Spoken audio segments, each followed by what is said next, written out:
It was a scorching afternoon in the late 1800s, in the heart of the vast and rugged southwestern United States. The land stretched for miles in every direction, filled with dry desert sands, towering mountains, and scattered cacti that seemed to stand like silent sentinels guarding the secrets of the land. It was here, on the edge of Apache territory, that the paths of two very different people were about to cross. Their meeting would change the course of both their lives forever. Ayoka was known far and wide as the giant Apache woman. She was a towering figure, easily standing a foot taller than most of the men in her tribe, with broad shoulders and arms that could carry twice the weight of an ordinary person. Her reputation as a fierce warrior spread like wildfire through the desert, and even those who had never met her knew of her strength and courage. The Apache people looked up to her, not just for her physical power, but for her wisdom and leadership. However, as much as she was respected, she was also something of an enigma. Her size, her stoic demeanor, and the seriousness with which she carried herself made her seem untouchable. She never showed any interest in the usual roles women were expected to play in the tribe, preferring to take on challenges that most men would avoid. In the nearby town, not far from the edge of Apache territory, lived Jack Harlan. Jack was a young cowboy just starting out in the world, his life shaped by the wide-open spaces he had grown up in. His heart was wild and free, and he found comfort in the simplicity of the cowboy life. He wasn't wealthy, and he didn't come from a long line of ranchers. But what he lacked in wealth, he made up for in work ethic and determination. He had a kind heart, a strong back, and a thirst for adventure. Jack wasn't looking for trouble, but trouble always seemed to find him. One afternoon, Jack found himself at a crossroads in his life. He was traveling through Apache lands, hoping to find work as a cattle hand on one of the nearby ranches. He had heard stories of the Apache people, stories that were filled with mystery and respect. He knew that the Apache were fiercely protective of their land and their culture, and he had always been curious to learn more about them. But what he didn't know was that he was about to come face to face with one of the most powerful figures in the tribe. Jack was riding his horse through a narrow, dusty trail when he heard shouting in the distance. His instincts told him to stay out of sight, but curiosity got the better of him, and he urged his horse forward toward the commotion. As he neared the source of the noise, he saw a group of Apache men standing in a circle around something or someone. At first, Jack couldn't see who or what they were focused on, but the intensity of the situation was clear. The men were shouting, some of them brandishing weapons, others looking frustrated or angry. It didn't take long for Jack to realize that the center of attention was none other than Ayoka. She was standing tall, her face a mask of calm, though the tension in her body told another story. The men around her were speaking in rapid Apache, but Jack couldn't understand a word. It was clear, though, that Ayoka was not in trouble. In fact, she seemed perfectly capable of handling whatever was going on. She stood her ground with a quiet confidence, her piercing eyes scanning the men as if she could see right through them. Jack knew better than to interfere in the business of others, especially when it involved a woman of Ayoka's stature. However, something in the way she stood there, unflinching, caught his attention. He watched as the men argued amongst themselves, their voices growing louder. But Ayoka remained silent, her arms crossed over her chest. There was no sign of fear in her eyes, only resolve. Suddenly, one of the men made a move toward her, his hand reaching out to grab her arm. Without a second thought, Ayoka reacted. In one smooth motion, she twisted the man's arm behind his back, bringing him to his knees in an instant. The other men stepped back, unsure of how to proceed. The leader of the group, a tall man with a scar running down his cheek, glared at her but did not make another move. Jack, still hidden behind the rocks, couldn't help but be amazed by what he had just witnessed. He had heard of her strength, of course, but seeing it firsthand was something else entirely. He had been in plenty of fights in his day, but none that were as intense or as calculated as the scene before him. As the men dispersed one by one, leaving Ayoka standing alone in the dust, Jack slowly approached. He didn't want to intrude, but his curiosity was too strong. He had to see if she was all right. As he came closer, he tipped his hat and called out in a friendly tone. "Are you okay, ma'am?" he asked. Ayoka turned toward him, her gaze sharp and calculating. For a moment, Jack thought she might scold him for interrupting, or worse, threaten him the way she had done to the men just moments before. But to his surprise, she gave him a small nod. "I'm fine," she replied, her voice low but calm. "Thank you for asking." There was something about the way she spoke, something that drew Jack in. She wasn't like the women he had known in town, those who were soft-spoken and reserved. Ayoka had an edge to her, an undeniable presence that made him feel both intrigued and awestruck. "I didn't mean to intrude," Jack continued, scratching the back of his neck nervously. "I was just passing through and heard the shouting. I didn't want any trouble." Ayoka studied him for a moment, her eyes narrowing slightly as if weighing his sincerity. Finally, she gave him a small, almost imperceptible smile. "Trouble is a part of life," she said simply, "but it's not always worth worrying about." Jack was struck by her words. There was something wise about her, something he couldn't quite put his finger on. He had been around a lot of people in his life, but there was something different about Ayoka, something that made him want to know more about her. As he stood there, unsure of what to say next, Ayoka turned and began to walk away, her long strides eating up the ground beneath her. Jack hesitated for a moment, then called out to her. "You're not from around here, are you?" he asked, his voice filled with curiosity. Ayoka paused, glancing back over her shoulder. "No," she replied. "I'm from the land of my people, and that is all that matters." With that, she continued on her way, leaving Jack standing in the dust, feeling a strange sense of longing. He had never met anyone like her, and something told him that this was only the beginning of a story he wasn't yet ready to understand. As Jack watched her disappear into the distance, he couldn't shake the feeling that their paths would cross again, and when they did, he knew it would change everything. As the days passed, Jack couldn't shake the memory of his encounter with Ayoka. Her strength, the way she stood so tall and unshaken by the world around her, had left a lasting impression on him. At first, Jack wasn't sure what to make of her. She was unlike any woman he had ever known. Her confidence and the quiet power she exuded intrigued him. But it was her eyes, the way they seemed to see everything, as though nothing could escape her attention, that kept him coming back to the thought of her. Over the next few weeks, Jack found himself riding through the Apache lands more often. He wasn't looking for trouble, but every time he rode past the area where he had seen Ayoka, he couldn't help but hope she would be there. One afternoon, as he approached the same stretch of land, he noticed her again, this time sitting alone near a small creek, her back to the setting sun. She was wrapped in a simple shawl, her long hair flowing in the breeze, and Jack felt drawn to her once again. But this time he didn't just observe from a distance. He had something to say, something he couldn't keep to himself any longer. With a deep breath, Jack urged his horse forward. As he neared, Ayoka looked up, her sharp gaze meeting his. He smiled and tipped his hat. "Afternoon," he said, his voice friendly but unsure. "Mind if I sit for a moment?" Ayoka raised an eyebrow, clearly surprised by his approach. She didn't speak immediately, but after a long pause she gave a slight nod. "If you wish." Jack dismounted and sat down a little ways away from her, giving her space but close enough to start a conversation. The sound of the creek flowing over the rocks filled the silence between them for a few moments. Jack wasn't sure what to say next, but he felt a strange kind of peace in her presence, as if the world slowed down just by being near her. "I've been passing through here a lot lately," Jack said, trying to sound casual. "Never seen the land like this before." "It's beautiful." Ayoka glanced over at him, her eyes softening slightly. "This land has its own way of speaking," she replied, her voice calm and steady. "Not many can hear it. You seem to understand it in your own way." Jack was taken aback. He hadn't expected her to notice him so deeply. He wasn't sure if she meant it as a compliment or something else, but he felt the weight of her words. He sat quietly for a moment, reflecting on them. "I guess I've always loved the outdoors," Jack admitted, scratching his head. "My life's been spent on horseback, moving from one place to another. It's the only way I know." Ayoka looked at him more intently now, as if seeing something in him she hadn't noticed before. "You are not like the others," she said, her voice quieter this time, almost thoughtful. "Most men I know are driven by power, but you seem to be driven by something else." Jack wasn't sure how to respond to that. He hadn't thought much about what drove him. It was just his way of life. But Ayoka's words lingered with him. Maybe there was more to his journey than just moving from place to place.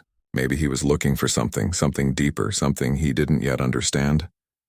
"You're right," Jack said after a long pause.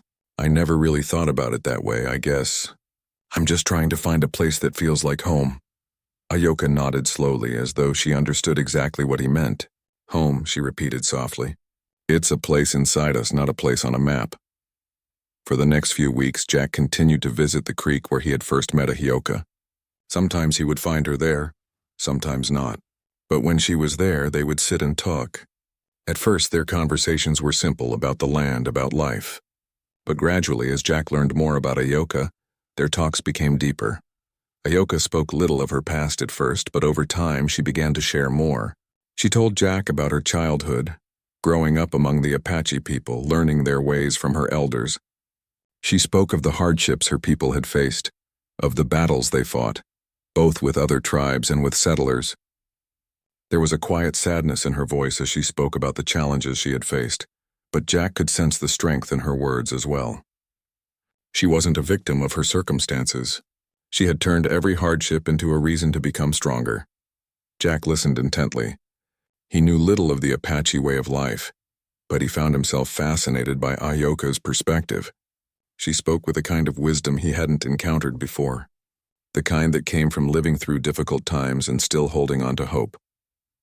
One evening, as the sun dipped low in the sky, casting a warm golden light over the land, Jack finally worked up the courage to ask her about her own personal life. He had noticed that despite her strength, there was something in her that seemed lonely. "I've been meaning to ask you something, Ahioka," he said quietly, his voice hesitant. "I've heard the stories, you know, about you being a warrior. But I wonder, don't you ever want something more? A life beyond the fighting and the strength?" Ahioka was quiet for a long time, looking out over the land as the wind gently rustled the leaves. When she finally spoke, her voice was softer than Jack had ever heard it. "I used to believe in love," she said, her words heavy with memories. "But the love I knew was fleeting. It was never meant to last. I have always been told that a woman like me, strong, fierce, and capable, could never be loved in the way others are. And I believed it. I thought that strength meant I had to be alone." Jack's heart ached for her.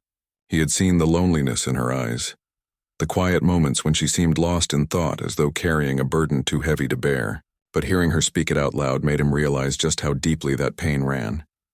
"You're wrong," Jack said softly, his voice full of conviction. "I don't know much about the Apache way, but I know this.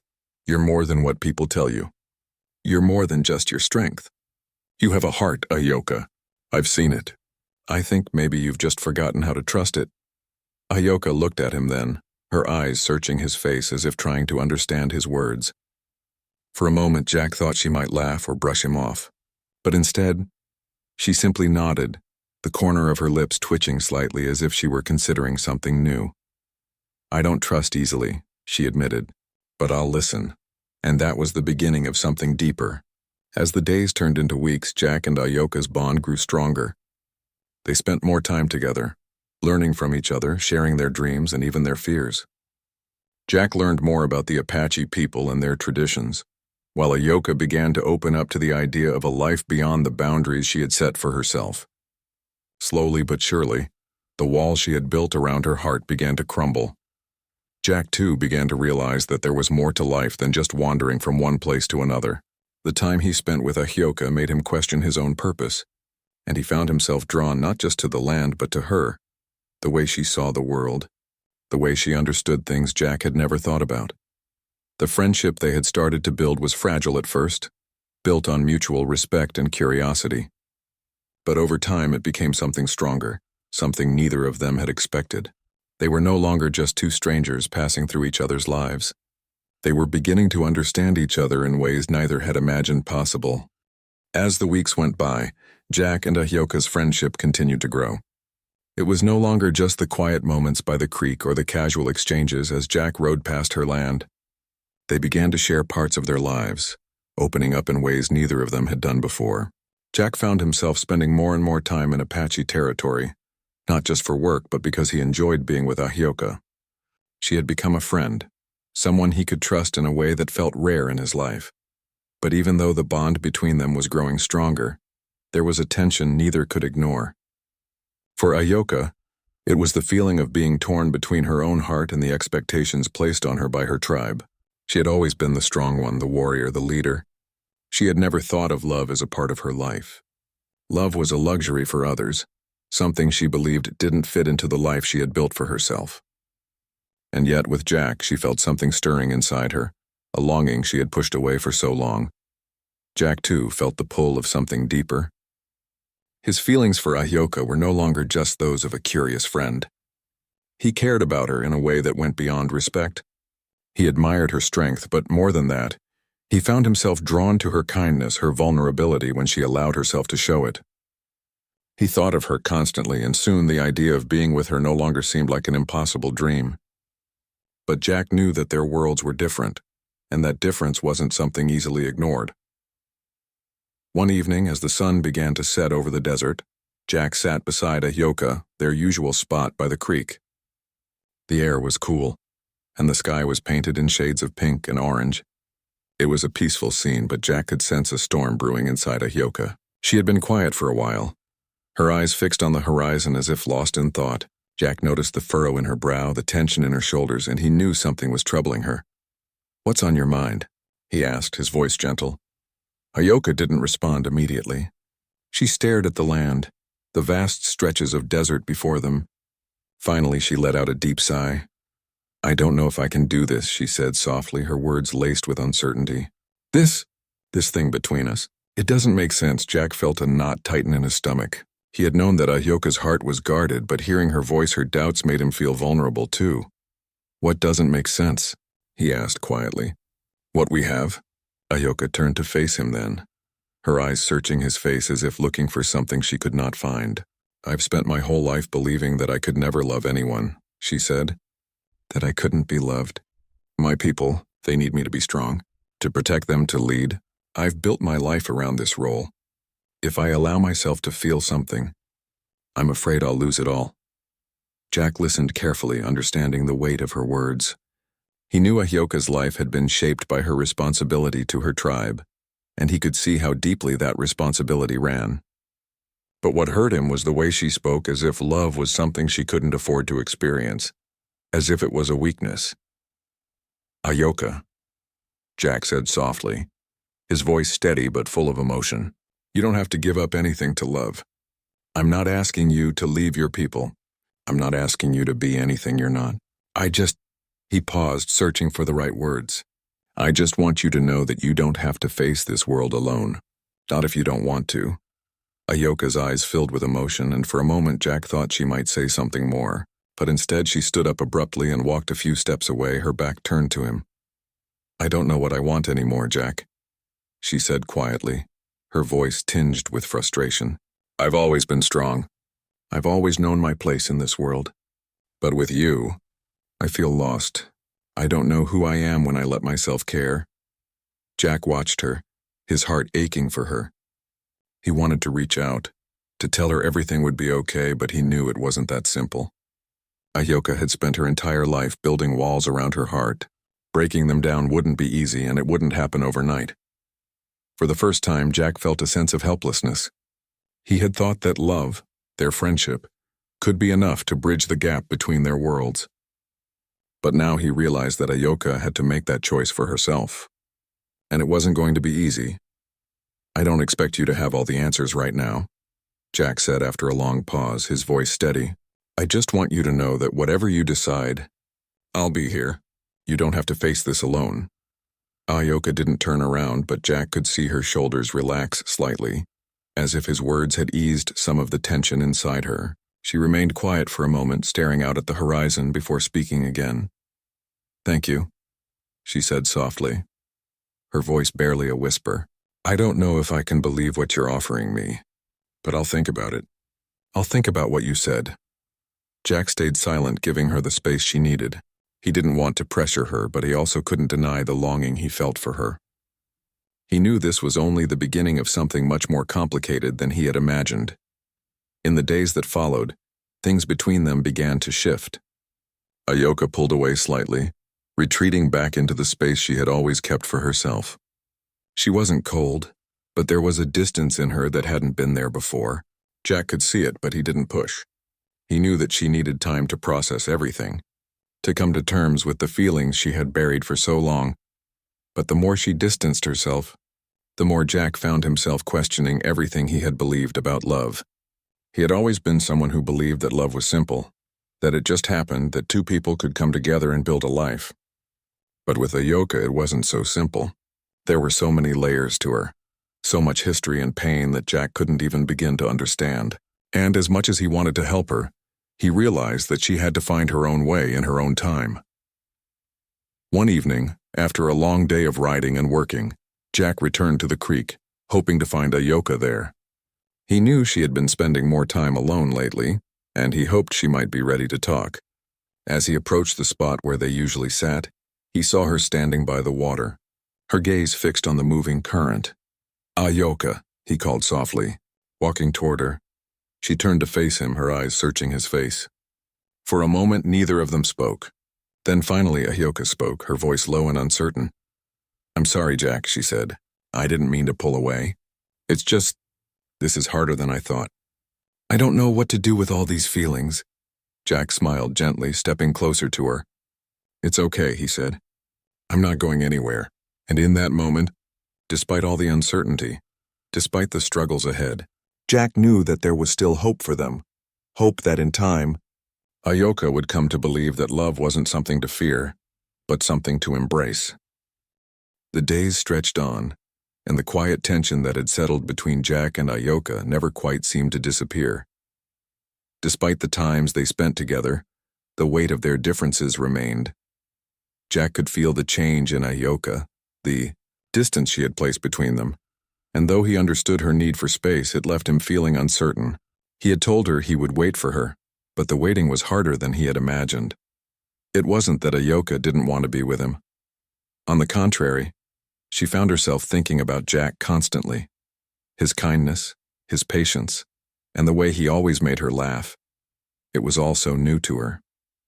But deep down, she still couldn't shake the feeling that love was a luxury she could not afford. She had spent her whole life taking care of others, protecting her people, and playing the role of the strong Apache warrior. The idea of being vulnerable, of opening herself up to someone in the way Jack wanted, felt like a danger. She feared that if she allowed herself to care, she would lose everything: her sense of self, her place in the tribe, and the strength that had always defined her. But life, as it often does, has a way of pushing people toward unexpected changes. Ayoka's world was about to change in a way she never anticipated, and it all began with a single moment of realization, a moment that caught her completely off guard. It was a quiet morning when it happened. Jack had arrived early, just as the sun was rising, casting a soft golden light over the desert. He had planned to go about his usual day of work, helping out with some tasks around the area. But when he reached the place where he often met Ayoka, he found her sitting on a large rock, her hands resting gently on her lap. Her expression was one of deep thought, and she didn't look up as Jack approached. For a moment, Jack stood still, watching her, feeling the weight of the silence between them. The wind rustled the leaves of nearby shrubs, and everything seemed still, as if the land itself was holding its breath. It was in that stillness that Jack felt something shift, something in the air, in the way Ayoka held herself, told him that today was different. He cleared his throat gently, stepping forward. "Ayoka?" he called softly. She turned her head slowly, her eyes meeting his. There was something in her gaze now, something more open, more vulnerable. It startled Jack, but he could see that she was no longer hiding behind the walls she had built. She had been struggling for so long with her emotions, and now it seemed as though she had reached a tipping point. "I need to talk to you," Ayoka said quietly, her voice steady but laced with a vulnerability Jack hadn't heard before. Jack walked closer, sitting down beside her. He didn't say anything right away, sensing that this was important, more important than anything they had discussed before. Ayoka took a deep breath, as if preparing herself for something difficult. "I've been thinking a lot," she began, her voice a little hesitant. "About what you said, about love, about us." She paused, looking down at her hands. "And I realized something." Jack's heart skipped a beat. He had no idea where this conversation was headed, but he couldn't help the hope that bloomed in his chest. He had waited for this moment, not knowing when or if it would ever come. He remained silent, his eyes on Ayoka, waiting for her to continue. "I've spent so much of my life building walls," she continued, her voice quiet but filled with emotion. "I thought that if I kept people out, if I didn't let anyone close, I could protect myself. I thought that if I kept my heart locked away, I wouldn't have to face the fear of losing it." She paused again, this time with a slight shake of her head. "But the truth is, I've been so focused on protecting myself that I've forgotten what it feels like to be truly alive." Jack's heart ached as he listened. It was clear now that Ayoka had been carrying the weight of her fears for so long that she had forgotten how to let herself feel, how to let herself trust. "I don't know what love is supposed to look like," Ayoka said, her eyes meeting his with a softness that made Jack's breath catch. "I've never allowed myself to believe in it. But when I'm with you, Jack, I feel something I've never felt before. Something that makes me want to believe in it." Jack's chest tightened and he reached out to gently take her hand. He wasn't sure what to say at first, his mind racing with emotions. But all he could do was nod, his heart full of relief and hope. "I'm not asking you to change everything at once," Jack said, his voice soft but steady. "But just know I'm here, no matter what happens. We don't have to have all the answers right now. We can take it one step at a time." Ayoka nodded, her hand tightening around his. "I don't have all the answers either," she admitted.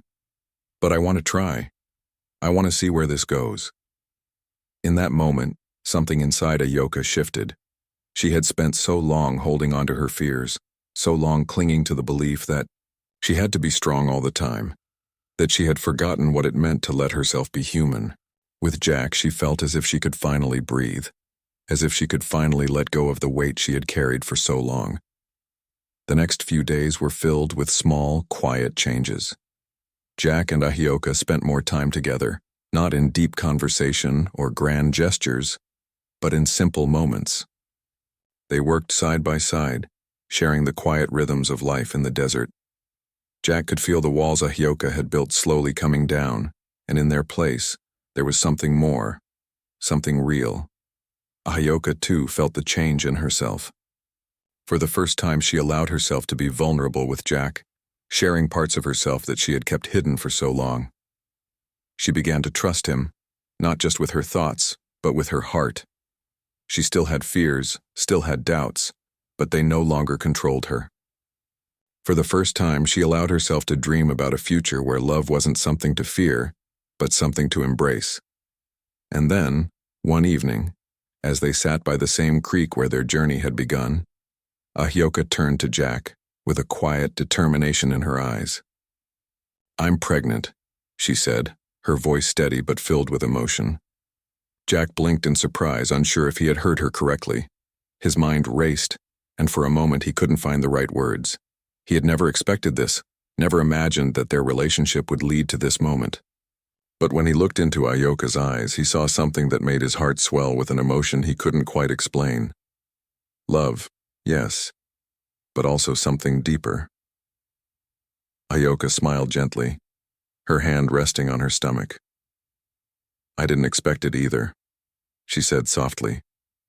"But it's real, and it changes everything." Jack's chest tightened, but in that moment he knew. He knew that no matter what happened, they would face it together. The future was uncertain, but for the first time, they were walking it, side by side, no longer bound by the walls they had built around themselves. As the sun set behind them, casting a warm glow across the land, Jack reached out and took Ayoka's hand in his. They didn't need to say anything more. The world around them had shifted, and with it, their hearts. They had crossed a line they couldn't go back from, but they were no longer afraid of what lay ahead. The days following Ayoka's revelation felt like a whirlwind, but in a way that was peaceful and full of promise. Both Jack and Ayoka were still adjusting to the news, but they were no longer in shock. The pregnancy was real, and it was something they would face together. Neither of them could deny that this unexpected twist had changed everything. But as time passed, they began to see it as a new beginning, rather than a challenge. For Ayoka, the pregnancy was a turning point. The strong, fierce woman who had always been certain of her place in the world now found herself navigating uncharted waters. She had always believed that love and responsibility couldn't coexist, that the strength she had built her life on would be enough to shield her from the softness of affection. But now she realized that this child, this new life, was a part of something far greater than herself. It was a reminder that even the strongest of hearts needed connection, that vulnerability could lead to the most powerful transformations. At first, Ayoka found herself unsure. She had never imagined being a mother. Her life had always been about protecting her people, leading her tribe with unwavering strength. How could she now balance that with the vulnerability of raising a child? How could she reconcile the love she felt for Jack with the duty she felt toward her people? It was a question she hadn't yet answered, and one that weighed heavily on her. But Jack was there always. He didn't try to rush her or force answers. Instead, he was by her side, helping her in small but meaningful ways. He worked harder than ever to show her that they could build a future together, one where they both could fulfill their duties to their people and to each other. His love wasn't about grand gestures. It was in the quiet moments, in the times when he simply held her hand or offered a smile that let her know she wasn't alone. Jack's own journey had been a learning experience. As much as he cared for Ayoka, he had never been part of a family before. He wasn't sure how to support her through this time, but he knew he would try his hardest. He would learn what it meant to be a father, just as he had learned to navigate the challenges of life in the West. But this was different. It was more than the rugged terrain or the cattle drives he had faced. This was about building something lasting, something that went beyond survival. It was about love, family, and trust. As the months passed, the bond between them only grew stronger. Ayoka began to trust in herself more, accepting that she didn't have to be perfect, that she didn't have to carry everything on her own. The strength she had built all those years, while important, didn't have to be her only identity. She could be strong and still open her heart to love, and she could be a mother without losing herself. The tribe, too, began to see the change in her. When Ayoka shared the news of her pregnancy, it was met with mixed reactions. Some of the elders were unsure of what this meant for her role in the tribe. She had always been their warrior, their protector. Would she be able to balance her responsibilities with the demands of motherhood? Would the tribe see her as weaker now, as someone who couldn't devote herself entirely to their cause? But Ayoka was different now. She didn't need to prove herself to anyone. She had Jack's support, and that made all the difference. She began to speak more openly about her vision for the future, one where love and duty could coexist, where she didn't have to sacrifice her identity as a warrior to be a mother. Slowly, the tribe began to see the strength in her vulnerability. They saw the woman who had always been strong enough to lead, now strong enough to embrace the love and responsibility of being a mother. When the day finally came, Ayoka gave birth to a healthy baby boy, a child who seemed to carry with him the very spirit of the land, strong, peaceful, and full of life. Jack stood by her side, his heart full of wonder as he watched her bring new life into the world. In that moment, he realized that this was what it meant to love, to be part of something bigger than oneself, to share in the creation of a future that would shape generations to come. The baby's arrival was a turning point not just for Ayoka and Jack, but for the entire tribe. It was a symbol of change, of hope, and of the possibility that even the hardest hearts could be softened by love. Ayoka's strength, which had once been defined by her ability to protect and fight, was now defined by her ability to nurture, to care, and to lead with love. She was a mother, a warrior, and a woman who had learned to trust herself and the people she loved. As the days turned into weeks and then into months, life slowly began to settle into a new rhythm. Jack and Ayoka found balance, even though there were days when they still questioned how they would manage it all.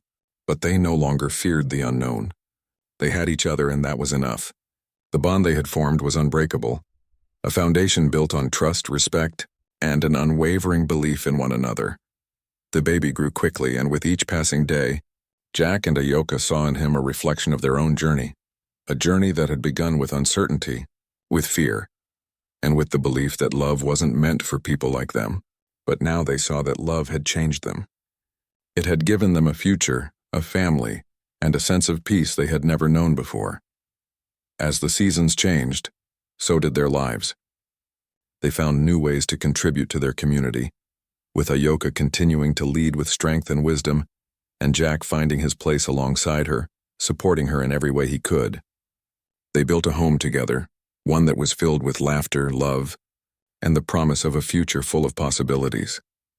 And as they watched their son grow, they knew that the world they had once thought of as a place of division and struggle was now a place of unity and hope. They had built something lasting together, something that would endure for generations to come.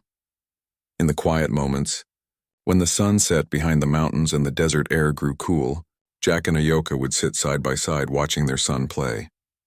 They would hold hands, content in the knowledge that they had faced their fears and come out stronger on the other side. The life they had built was theirs, a life of love, strength, and hope, and it was everything they had ever dreamed of.